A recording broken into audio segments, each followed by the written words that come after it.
वहीं रोवर की on board power 50 वाट की है।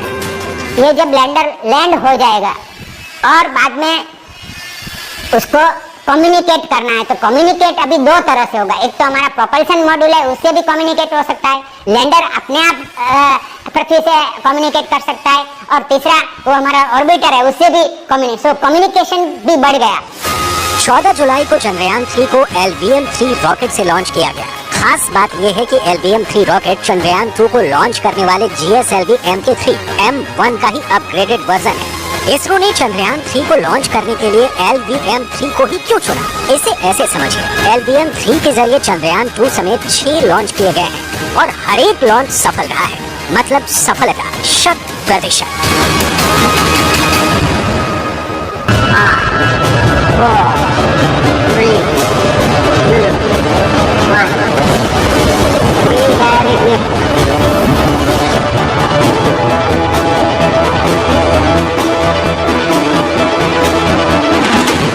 मिशन मून के लिए तैयारी पूरी है। इस बार गलती की कोई गुंजाइश नहीं है। इसलिए इसरो ने चंद्रयान 3 के लिए 450 से ज्यादा बदलाव किए हैं। जब चंद्रयान 3 अंतरिक्ष में चांद की ऑर्बिट में दाखिल होगा, तभी असली परीक्षा शुरू होगी, जिस पर हर किसी की नजर है। पृथ्वी की कक्षा यानी ऑर्बिट में पहुंचने और फिर पृथ्वी की कक्षा से निकलकर चंद्रमा की कक्षा तक पहुंचने से कहीं ज्यादा चुनौतीपूर्ण चंद्रमा की कक्षा में चक्कर काटते हुए ऊपरी ऑर्बिट से निचली ऑर्बिट तक पहुंचना है। इसे ऐसे समझिए।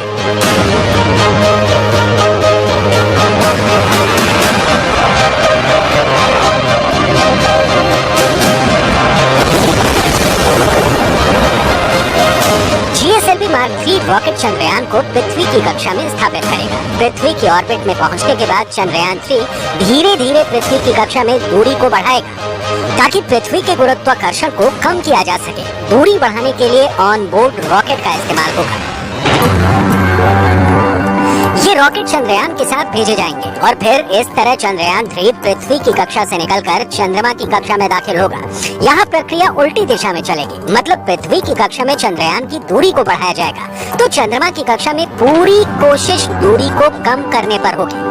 चक्कर काटते चंद्रयान 3 जब चंद्रमा की निचली कक्षा में दाखिल हो जाएगा, तो लैंडर को उतारने की तैयारी शुरू होगी और यहीं से शुरू होगी सबसे बड़ी चुनौती। चंद्रमा की कक्षा में 100 बाई 100 किलोमीटर यानी चंद्रमा की निचली कक्षा, चांद की सतह से वो दूरी जहां से शुरू होगा चंद्रयान का असली मिशन। जब लैंडर पहली बार चंद्रयान के साथ भेजे जा रहे प्रोपल्शन मॉड्यूल से अलग होकर चांद की सतह की डगर पर बढ़ेगा।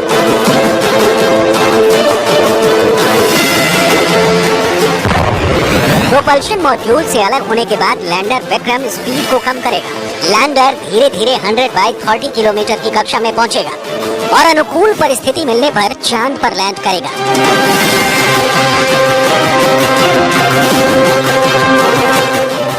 इसरो की योजना है कि चंद्रयान 3 के साथ जा रहा लैंडर 23 या 24 अगस्त को चंद्रमा की सतह पर लैंड करने की कोशिश करेगा।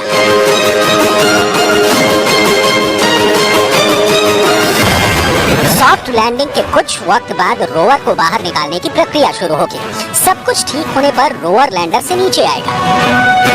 साउथ पोल पर ज्यादा कोई लॉन्च हुआ नहीं है, मींस लैंडिंग हुआ नहीं है, और वहाँ काफी ऐसी जगह है कि आप साउथ पोल के काफी नजदीक है, तो वाटर मिलने की या कुछ ऐसे खनिज मिलने जो हमें मिनरल्स चाहिए, शायद मिनरल मिल रखे, इसलिए मिनरल को स्टडी करने के लिए लॉन्चर और लैंडर और रोवर में हमारे साइंटिफिक इंस्ट्रूमेंट है। वहाँ के मिनरल, वहाँ की सतह को वो चेक करेंगे कैसे मिनरल है, उसमें ऑक्सीजन, कार्बन एंड ऑक्सीजन है, क्योंकि कार्बन ऑक्सीजन सर्वाइवल के लिए काफी जरूरी है।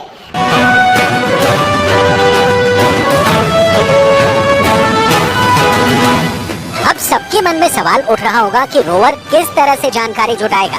चंद्रयान के साथ भेजे जा रहे रोवर में क्या कुछ खास है? चंद्रयान के साथ भेजे जा रहे रोवर को चांद के वातावरण के मुताबिक बनाया गया है। इसमें 6 पहिए लगाए गए हैं। रोवर में पावरफुल सोलर पैनल लगा है। Laser induced break down spectroscopy rover को लैस किया गया है। रोवर में कई कैमरे लगाए गए हैं।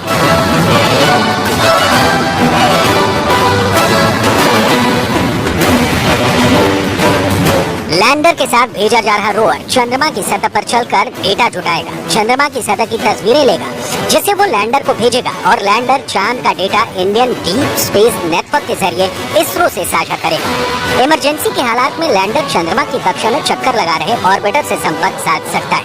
वहीं चंद्रयान के साथ भेजा गया। साफ शब्दों में कहें तो इसरो की कोशिश एक साथ कई लक्ष्यों को साधने की है।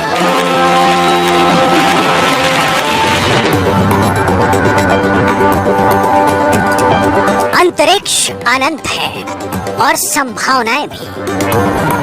अंतरिक्ष का विस्तार कितना और कहां तक है इंसान की किसी भी किताब में दर्ज नहीं है, लेकिन अगर अंतरिक्ष के विस्तार की खोज करनी है, नई संभावनाओं को तलाशना है, तो अंतरिक्ष की गहराइयों में छिपी संभावनाओं की तलाश में सबसे पहला पड़ाव है चांद। चांद हमारे आकाश में टिमटिमाते किसी भी दूसरे तारे तक पहुंचने से कहीं ज्यादा आसान है। भारत से पहले अमेरिका, रूस और चीन जैसे देश चंद्रमा तक पहुंच चुके हैं। सभी की तैयारी चंद्रमा पर अंतरिक्ष स्टेशन बनाने की है। ऐसे में भारत के लिए चंद्रमा की अहमियत कहीं ज्यादा बढ़ जाती है। चंद्रमा पर पहुंचने से सौर मंडल को समझने में मदद मिलेगी। बड़े लक्ष्यों को प्राप्त करने के लिए चंद्रमा सबसे उपयोगी जगह है। चंद्रमा पर कई तरह के खनिज मिलने की संभावना है। अंतरिक्ष में खोज के लिए स्टेशन विकसित किया जा सकता है। खास बात यह है कि अगर लैंडर की सॉफ्ट लैंडिंग होती है तो फिर अंतरिक्ष में पहुंचने के लिहाज से दुनिया में भारत की साख बढ़ेगी।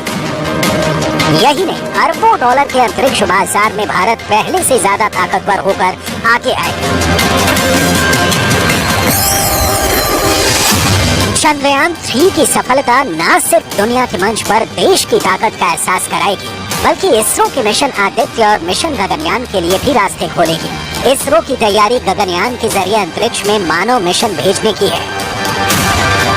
चंद्रयान 3 की सफलता वैश्विक मंच पर भारत की साख तो बढ़ाएगी, प्रधानमंत्री के रूप में नरेंद्र मोदी की साख भी बढ़ेगी। फिलहाल सबकी नजर चंद्रयान 3 की लॉन्चिंग पर है।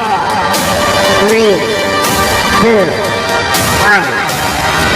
We have ignition.